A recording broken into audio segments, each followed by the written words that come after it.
All right, welcome everyone. Good afternoon, and thanks for being here. I wanted to just introduce real quickly the guest that we have here today and just share a little bit about what we will be talking about, and then we won't waste any time and we'll get started. This webinar is going to be around the rights of students with IEPs that are removed from the classroom. Specifically, we're going to be discussing the legal rights of students with disabilities in special education as it relates to things like shortened school day and suspension and so forth. So today we have the privilege of learning from Nathan Kirstein from Disability Rights Iowa. Nathan graduated from law school at Drake University in 2011. He primarily represents clients in the areas of legal rights violations in juvenile justice and child welfare facilities, as well as students and families in special education cases. So without further ado, welcome Nathan, and we'll let you take it away. Thank you for being here. Thank you, Alicia, and thank you, Ask Resources, for inviting me to do this. This is the third part of a three-part series that we've been doing on various parts of the law that impact individuals with disabilities. Alicia, I did look at the chat, and I'm not seeing the discipline flow chart. And what that is a flow chart where you can look at questions, answer those questions, and move through a chart to know where things should be going when a school is removing someone on an IEP. And so all the information I'm talking about today is going to be in there in some way, shape, or form, so that you don't have to write all this down or remember all this, but it's in the flow chart. So as Alicia said, I'm talking about, what are the student rights when they're being disciplined if they have an IEP?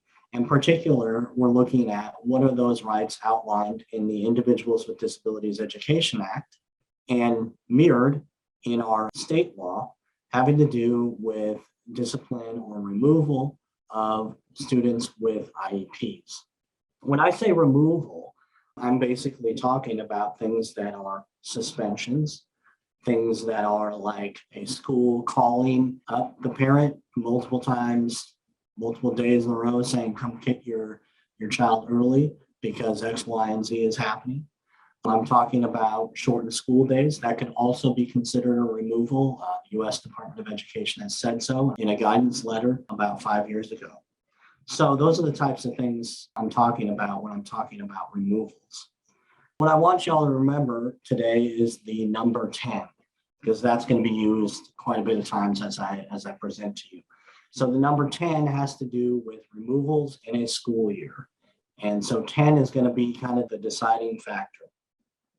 Another thing I want you all to keep in mind is at the end of the day, if you don't remember anything that I say, that's okay, as long as you remember this, and then go back to the flow chart if you need to remember anything else.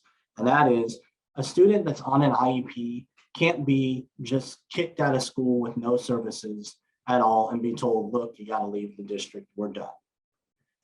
They cannot be kicked out in that way, like a gen ed student could be through disciplinary hearing where there's no services offered whatsoever.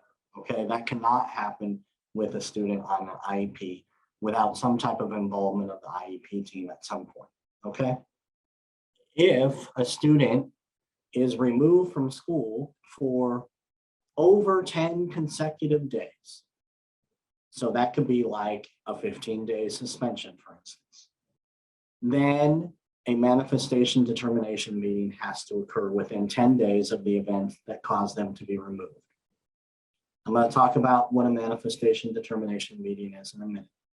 Keep that in your mind. Over 10 days of consecutive removal, a manifestation determination meeting has to occur. Also, if a student is removed during a school year for over 10 days, but it's not consecutive, so let's say they're suspended 4 times, 3 days each, that's over 10 days, and there's a pattern of similar behaviors, or it's close in time, then there also needs to be a manifestation determination meeting. So that could look like a 3-day suspension for getting into a fight with a peer in the classroom, another 3-day suspension for the same thing, another 3-day suspension for the same thing, and then another one now it's physical altercation between the student and a para, let's say. That all seems to be a pattern of physical aggression towards somebody. And let's say that happens within a 3, 4, 5-month period. There seems to be close in time. Then that would be removals that count up to a total of more than 10 days. And there seems to be a pattern of behavior and it seems to be very close in time. So there needs to be a manifestation determination meeting 10 days after that last event that caused it to total over 10 days. So those are two different types of ways you end up having to have a manifestation determination. What is that meeting? Well, that meeting should be pretty much like an IEP team meeting, but with a different purpose. And that purpose is to determine whether, I'm going to read this directly, and this is in the flow chart too, but this is pretty much what the law says, and that is, was the conduct that caused the removal caused by or directly and substantially related to the disability? So that's the first question that needs to be asked in that meeting. So if that behavior, so let's say the example that I gave about aggression, that is part of a symptom of that child's disability. These things happen and they're symptomatic of that child's disability. Then the answer to the question, was the conduct caused by or directly and substantially related to the disability, should be yes. And if it's yes, then the child's no longer removed from school. They go back to whatever their educational placement was before. So if they were spending most of their day in a gen ed classroom with some pull out in sped rooms or some full classes in sped rooms, then that's what they go back to. And the IEP team then needs to meet and take a look at, does the child have a functional behavior assessment and a behavior intervention plan? If the answer is no, then they need to create one. If the answer is yes, then they need to look at that and see if the functional behavior assessment and the behavior intervention plan connects to the behavior in question for the purposes of that meeting. So in the example I gave about physical aggression towards other students or teachers, the functional behavior assessment and the behavior intervention plan needs to address that type of behavior if it doesn't already. And if it does, then it needs to be looked at and said, is this still appropriate? And what do we need to put in place to make sure that an incident like this, or at least to try to prevent an incident like this from occurring in the future? So that's one of the main things that you're looking at during a manifestation determination meeting. There's another question that also has to be asked during that time. And this is not a question that gets to be deleted. It has to be asked no matter what the answer to the first question is. So the second question has to be asked and answered during the manifestation determination meeting is, was the conduct caused by the district's failure to implement the IEP? An answer of yes to this question might look like something like this. The last physical aggression that occurred, let's say the teacher was prompting the student to do some math work in the IEP.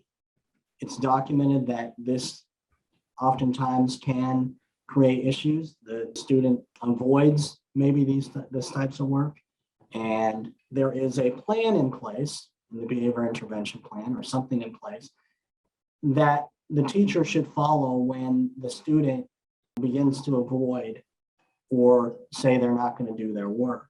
And that might include some prompts, some breaks, some allowing the student to step out for a minute if they're feeling upset and frustrated, things like that, right? Now, let's say in this scenario, what happens is the teacher basically prompts the student to do their work and then goes straight to basically saying, look, you got to get out of this classroom. You're being a disruption. Goes right from 0 to 10, which then the student then goes from 0 to 10. And then that aggressive behavior occurs, right? That physical aggression occurs. That type of scenario would be a scenario where in a manifestation determination meeting, someone could say the conduct, that student's conduct was actually caused by the district's failure to implement the IEP. The teacher did not go through the steps that are placed in the IEP for situations such as this and actually created an escalation or a situation where escalation occurred. And then we have this behavior. And so if the answer to was the conduct caused by the district's failure to implement the IEP, that answer is yes, then it's the same as the other yes answer. And that is child's got to be returned to their placement from which the child was removed. So like I said before, whatever that looks like. And then they got to also look at the FBA and the BIP, if there is one, or if there isn't one, they got to figure out, they got to do that. They got to look at the FBA and the BIP if there is one and make any type of revisions that are needed to that to, once again, try to prevent whatever occurred in that situation in the future. Those two questions, was the conduct caused by or directly and substantially related to the disability? And was the conduct caused by the district's failure to implement the IEP? Both need to be asked in that manifestation determination. This is not a situation where both of those questions have to be answered yes. One or the other could be answered yes, and then the child must be placed at their previous placement. So it's not an and both. They don't both have to be yes. What are some things that the school and everyone in the manifestation determination meeting should be looking at when they're making these decisions? They need to be looking at all types of records that might have to do with removals in the past. They need to look at the IEP. If there's an FBA and a BIP, they need to look at that to see if those behaviors are actually behaviors of concern. Because then if they are identified, then we already know these types of behaviors are connected to this child's disability in some way, shape, or form. Also, they could be looking at if this child has a mental health diagnosis from the diagnostic manual DSM-5, right? They could be looking at listings of symptoms that professionals use in order to diagnose people with mental health disorders. And those symptoms, if they're all listed out and seem to be like things that is actually this behavior in question, then that's evidence to say that's closer to something that's caused by or directly and substantially related to the disability. If the answer to those two questions are both no, then the child can be disciplined like any other general education student, a student without an IEP. However, in that instance, the IEP team must meet to determine if that student is going to be removed still. They got to determine where that removal is going to take place. Is it going to be maybe in an alternate school setting? Is it going to be at home? What's it going to look like? And the IEP team also needs to decide the FAPE services that are going to be provided, the free and appropriate public education services that are being provided to allow that student to participate in the general education curriculum and to progress toward meeting their IEP goals. At the minimum, if you have an IEP, let's say with a math goal, reading goal, and a couple behavior goals, so 4 goals total, and there's all these services that are connected to those goals, at least there should be those types of services being provided to the child. Let's say they're at home. They got to be removed to the home, and this is a 20-day suspension. During the 10 days over the top of 10 days, so half that suspension time, the student should be receiving at least, at a minimum, services to progress in their reading, writing goals, so their academic goals and their behavior goals. And it should look probably like services they were receiving before. Maybe have to be changed a little bit because they may be receiving them at home. But the answer can't be you're at home and you don't get any services. You just have to stay at home for these 20 days. So that goes through the events that can trigger a manifestation determination meeting, what a manifestation determination meeting is, and what needs to happen, either with a yes or a no coming out of that meeting. Another thing that can happen maybe is, and this is a whole different decision tree, if you will, there's a whole different kind of part of the law. And that is, you have a student that's been removed for a total of more than 10 days in the school year, but there's no pattern, there's no way to show that there's closeness in time, things like that. But it's definitely totaled over the school year, over 10 days. In that situation, the student can be disciplined, and there does not need to be a manifestation determination. and the school can discipline that student like a gen ed student with the following. And that is, so a school personnel, at least one of the student's teachers will determine the FAPE services, the free and appropriate public education services that are due to that student while they're being removed. So if this sounds similar to what I just talked about, when you answer no to the manifestation determination meeting, you're right, it's very similar. The only difference is the IEP team isn't meeting at this point in time, but school personnel and at least one of the student's teachers determine what services are needed to allow that student to what? Participate in general education curriculum and progress towards meeting their IEP goals. So they get some type of services, no matter which way you slice it. Some people might be saying, hey, you know, our school district has a zero tolerance policy when it comes to weapons, things like that. When the IDEA was written, those types of things were thought about. And so there's some special circumstances written into the federal law that have to do with things like that. But they're very narrow and they're very clear.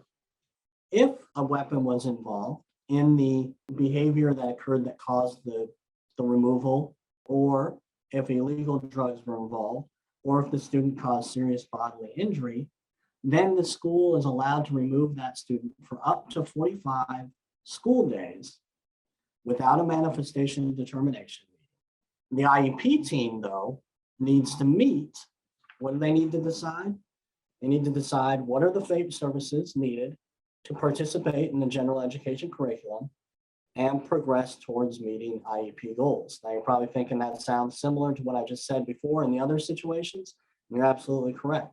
Same thing. And the IEP team must determine where is this student going to be removed to. So what's the interim alternative educational setting? Might be an alternate school, it might be home, but they got to do that. They got to decide where and what services are going to be provided, even when you have some extreme circumstances. Now, I want to make clear, weapons, drugs, serious bodily injury are all defined by the federal law, not state law. What would be a weapon?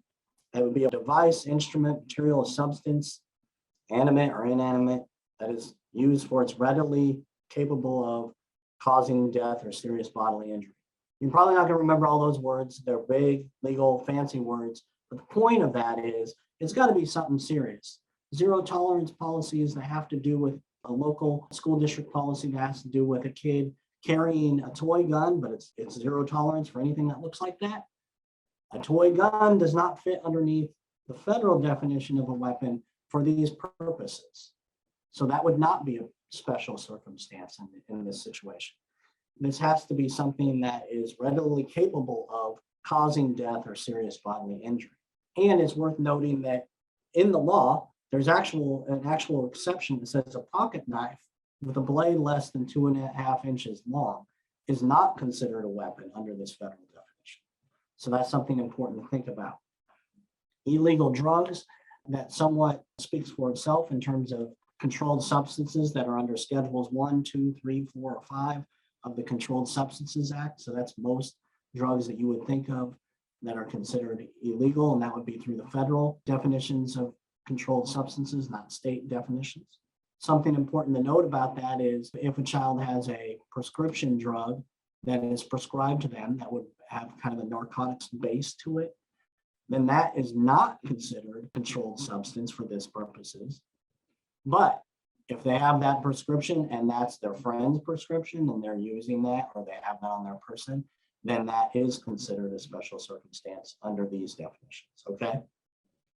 Serious bodily injury, also federal definition. I'll read the words. It's a bodily injury which involves substantial risk of death, extreme physical pain, protracted and obvious disfigurement, or protracted loss or impairment of a function of a bodily member, organ, or mental faculty. Once again, probably won't remember all those words, that's fine. The gist of it is serious means serious. Serious bodily injury is not the student scratched me or the student gave me a paper cut by moving a paper across my hand real quick because they were taking it out of my hand. Not things like that. That is not serious bodily injury. Might be an injury, but it's not serious bodily injury for the purposes of these special circumstances. So I've covered all of those parts of the IDEA that have to do with procedural safeguards. I want to also talk here in a moment about students that have not been identified yet as individuals under the IDEA, and so they don't have an IEP yet. I want to talk about them in a minute because they have some protections as well. So one thing I would like to add real quick before I go into that next part is shortened school days, which are definitely a thing that we hear about at DRI often.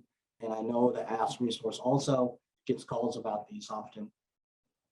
That could very much be considered a disciplinary measure.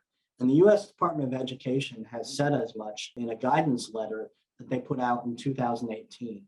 They said, you know, schools, be careful of using these. If this is what you're using as a way to discipline a student, even though you're saying it's not, but it looks very much like discipline, then this is a problem and can be counted as a removal for the purposes of the disciplinary safeguards that I just talked about.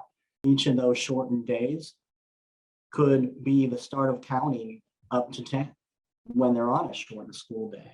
A shortened school day should be individualized. There should be a plan in place for transitioning that student back to a full day as much as possible. Those plans should not be something that says, okay, well, we're really struggling in the classroom with this student. So what we're going to do is we're going to shorten the day to 2 hours a day because they just don't seem to be able to handle school very well and seem to be disruptive in this, that, and the other thing. And then not have any type of transition plan in place to bring that student back. The US Department of Education has basically said things that look like that looks like punishment or discipline rather than some type of behavior intervention. And it's definitely not a positive behavior intervention. And so the US Department of Education has said in those circumstances, we view that, we, the US Department of Education, view that as removals, and those should count towards the number of removals laid out in the Individuals with Disabilities Education Act. So that's something to pay attention to. We did just have a question come in.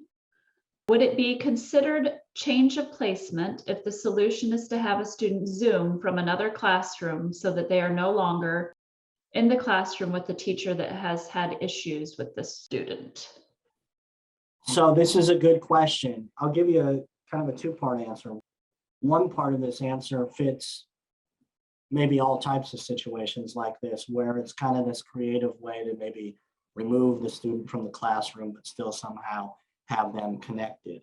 And so there is case law that lays out this criteria that I'm about to talk about. So judges have made decisions that have said, given this criteria to us to think about in terms of what is a removal and what is not a removal. Also, our state, Iowa, has put this into our regulations, this criteria into our special education regulations. And that is these three questions need to be answered, and they need to be answered yes in order for whatever this intervention is or discipline is for it to not be considered a removal. Does the student have access to general education curriculum? Are there services to help that student progress in their IEP goals? And are they with the same amount of non-disabled peers as they were in the other setting that they were in, right? And so that all those questions have to be answered yes. And if they're all answered yes, then that is not a removal for the purposes of the IDEA. If one of those questions is answered no, then it is a removal for the purposes of the IDEA, okay? Now, oftentimes it's that third one. Usually there's some access to gen ed curriculum. Usually there's some type of services provided to allow that student to progress in IEP goals. But that third part is, are they with the same amount of non-disabled peers? That's usually the question that gets answered no, because oftentimes it's a circumstance where maybe the student is with non-disabled peers, meaning in the gen ed environment, for a portion or a small portion even in the day, right? Even if they're not fully mainstream. And so if they're moved to a situation where they're with less non-disabled peers than they were before, then that's a removal. So to go back specifically to the question, would it be considered a change of placement if the solution is to have a student Zoom from another classroom so they're no longer in the classroom with the teacher? that has had issues with the student, I think it sounds like they probably have access to the gen ed curriculum.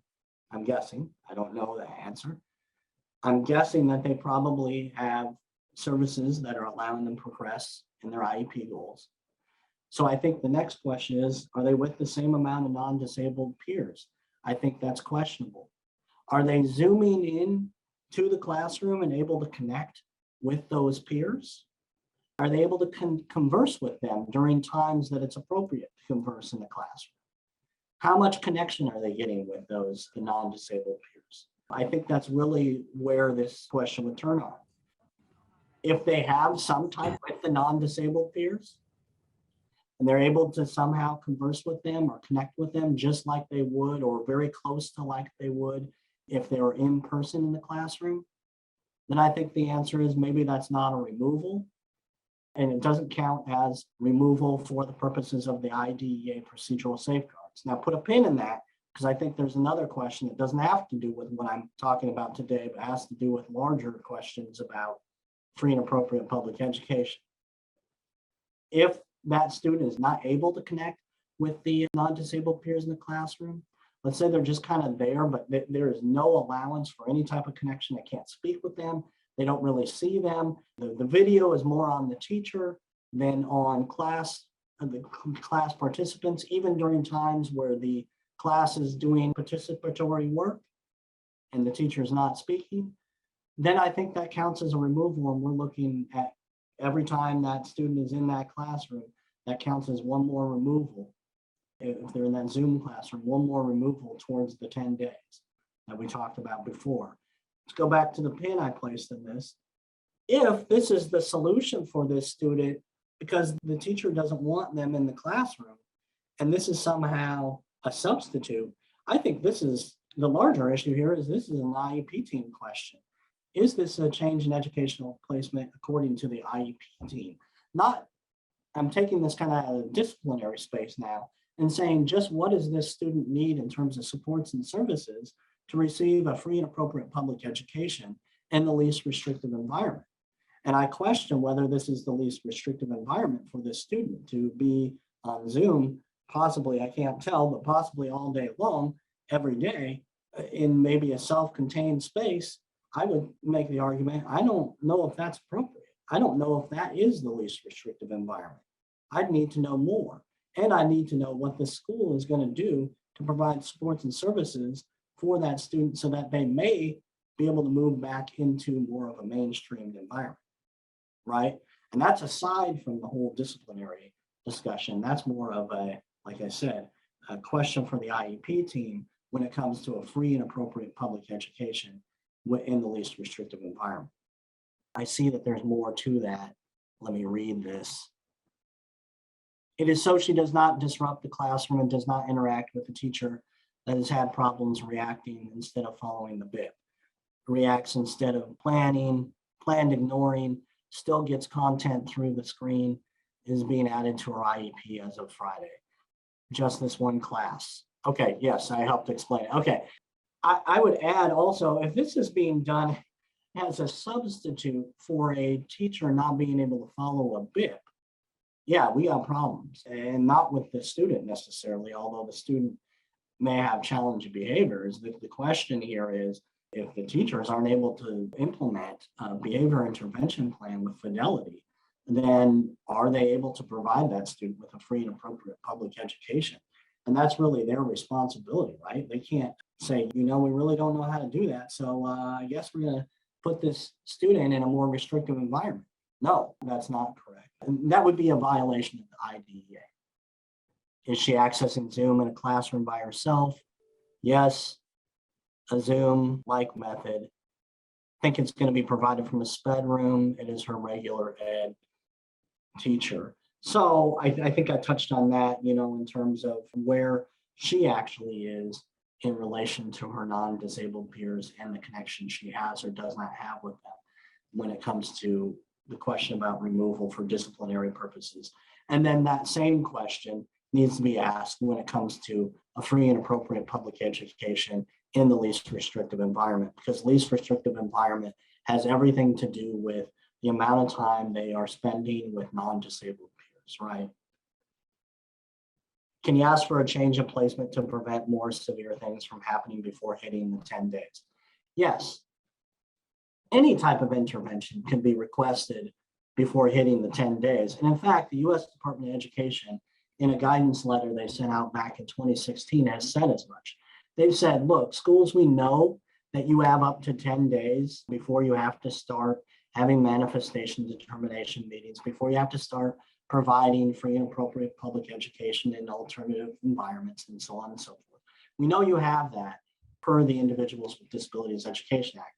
However, if you see that this is a situation and we've gotten, a couple suspensions now, and you obviously see this is a situation connected to the student's disability, then you need to, school, hold an IEP team meeting to start discussing these things and be proactive.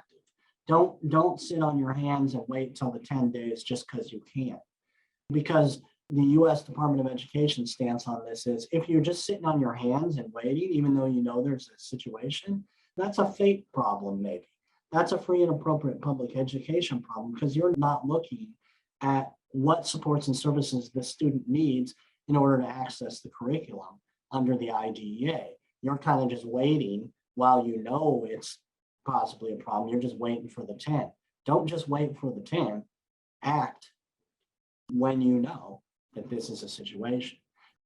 We often get questions about this at Ask as well. So just a clarifying point for families and I guess educators too. There's the 10 days is when a manifestation meeting, the 10 plus days, needs to be held. However, anyone at any point can call an IEP meeting, as you've stated, Nathan, to problem solve prior to that 10 days. Parents, you don't have to wait until that 10 plus day is reached. You can request an IEP meeting that's different than a manifestation determination meeting. So sometimes I think language matters, right? And those two terms kind of they're used interchangeably, and they're actually two different things. That's exactly it, Alicia. I appreciate that. That's exactly it. And so then to answer that question, can you ask for a change of placement to prevent more severe things from happening before hitting 10 days? Yes, you can do that through asking for an IEP team meeting and having people meet and talk about what needs to occur, what supports and services are needed. Is this the appropriate placement? Do we need to move the student into a different placement for some time to receive services because they're not able to receive them and access the curriculum as the IEP is written in currently, you know what I mean? So yes, that can be done. And it can be done through, like Alicia said, through the IEP team meeting, which you as a parent always have a right to request an IEP team meeting. If a child has not been identified as an eligible individual under the IDEA, and so they don't have an IEP, do they have protections that are similar to what I went through earlier for students that are on an IEP? And the answer is, yeah, kind of. They kind of do. This is the criteria for that. And that it all hinges upon this question. Did the school have knowledge that the child was a disability before the behavioral event that they got removed for happened? And so knowledge is defined in a certain way in this part of the law, in these three criteria. And these are either or. Parent expressed in writing to a teacher of the child or supervisory or administrative personnel. The child is in need of SPED services. So that can look like parent requested in writing to have their child evaluated for an IEP. Next thing, parent requested an evaluation. That's kind of like what I just said, only it doesn't have to be in writing because, just as an aside, requests for evaluation for special education services do not have to be in writing per law. It's recommended that they be in writing, but they do not have to be in writing.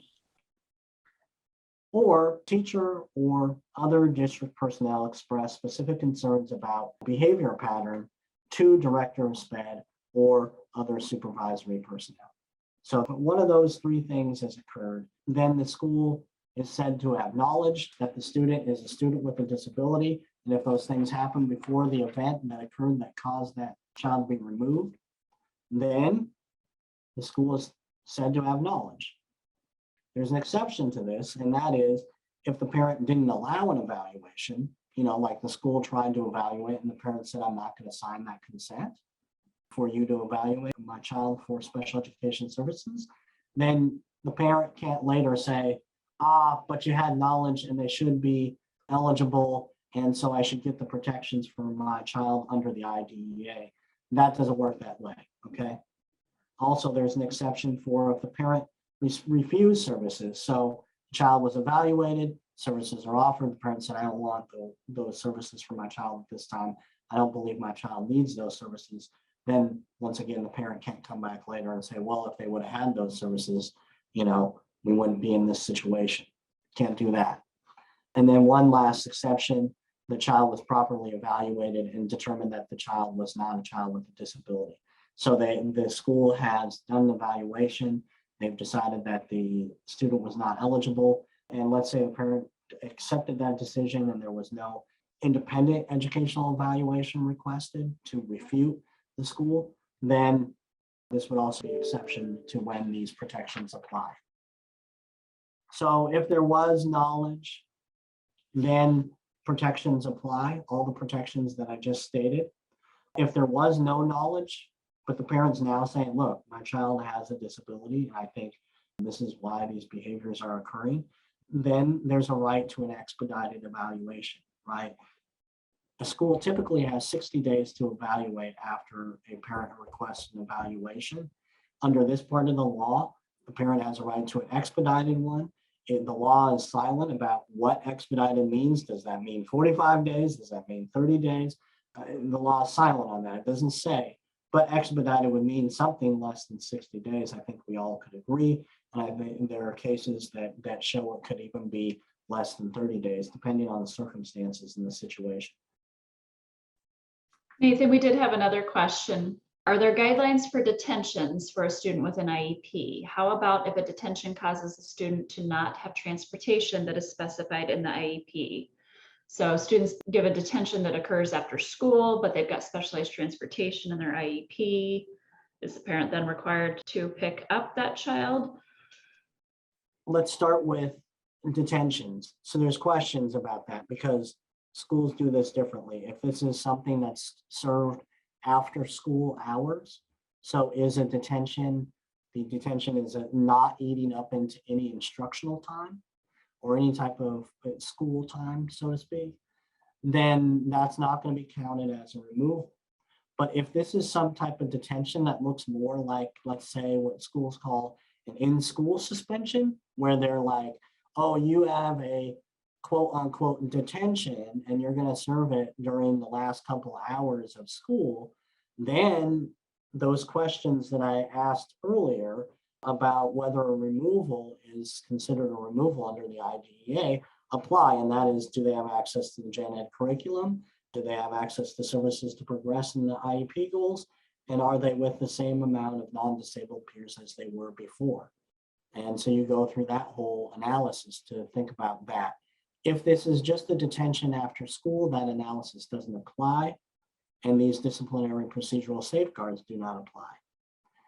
If they have special transportation services to be provided after school that are in their IEP, they should still receive those services. Discipline measures don't keep you from having services in your IEP, such as bus transportation.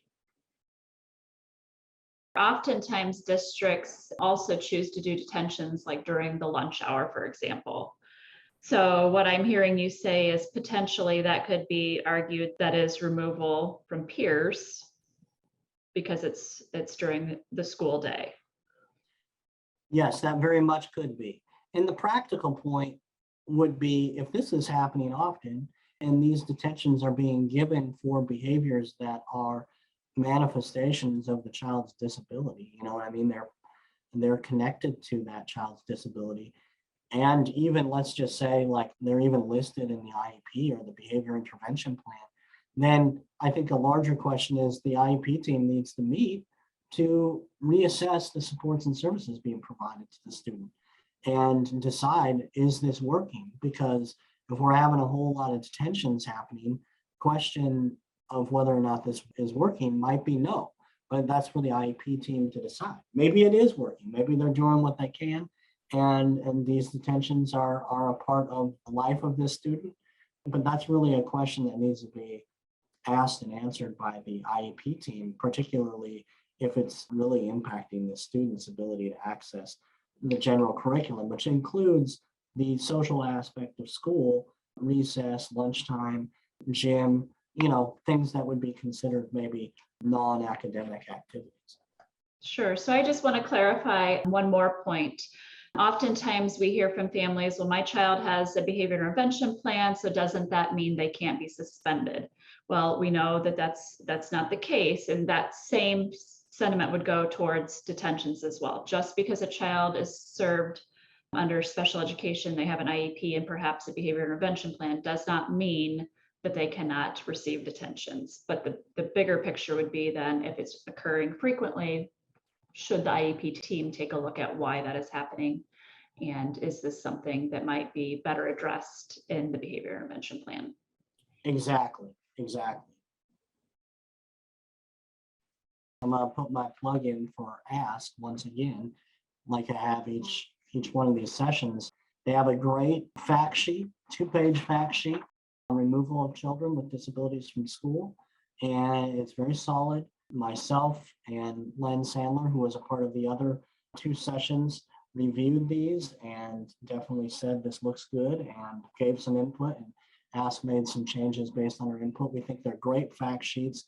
They summarize a lot of what I've talked about today. This one in particular, removal of children with disabilities from school. It's a great fact sheet and very much connects to a lot of what I shared today. And then we have additional resources on our site around the Chapter 103 updates, seclusion and restraint. So I encourage you to hop on and check those out as well if you have questions about that particular piece. All right, well, I'm not seeing any other questions. Nathan, we thank you for your time and your collaboration with Ask. We certainly appreciate your expertise. Thank you all for joining us. Have a great day, everyone. Happy Thanksgiving.